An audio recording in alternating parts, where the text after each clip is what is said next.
previous lessons, we talked about all the different parts of a hypothesis test. But in this lesson, we're going to actually put everything together and use what we've already learned to solve a real-world problem that might be very interesting to you. So this is the problem right here. It says a particular brand of tires claims that its deluxe tire averages at least 50,000 miles before it needs to be replaced.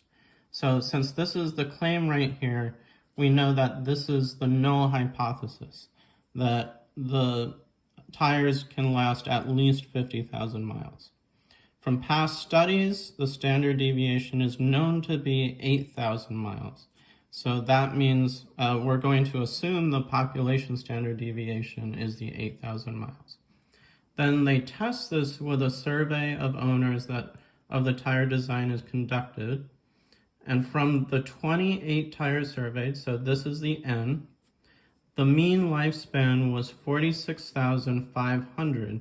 So that's our sample mean, with a standard deviation of 9,800 miles.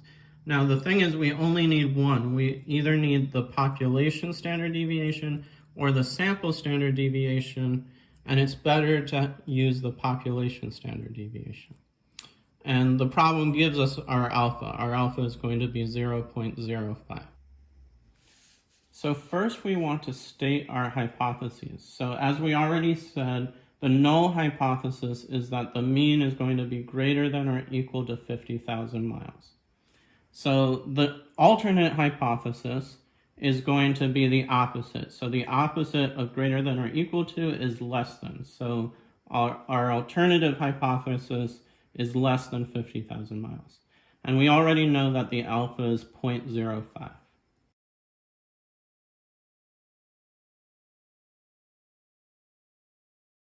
The next step is we do want to state our assumptions. So our assumptions here is that this was a simple random sample and that the population is a normal distribution.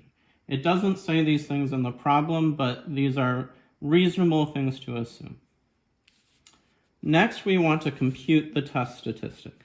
So after computing the test statistic, we're using a z-test because we have the population standard deviation. So we use the sample mean minus the mean of the samples divided by the standard deviation of the samples. And so the standard deviation of the sample means, if you remember, is the population standard deviation divided by the square root of the sample size. So then you just plug in all those numbers. And earlier I already did the calculation. It was negative 2.32. So using the z-score table or a calculator, you can convert the negative 2.32 to the 0.01017.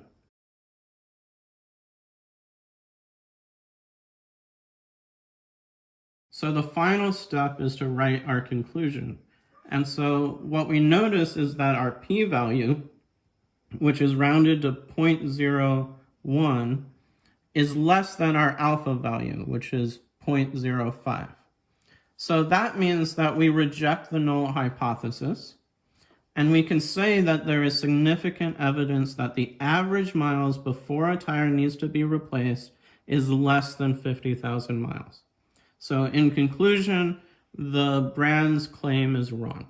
So even though the math says that we should reject the claim of this brand of tire, we do have to realize that we made a few subjective decisions. We already explained the subjective decision of the alpha. We decided that our alpha was going to be 0.05. The other decision is, even though this is statistically significant, is it practically significant? So our mean of our sample was actually around 46,500. So is that actually practically less than the 50,000? That's a subjective decision that we can talk about.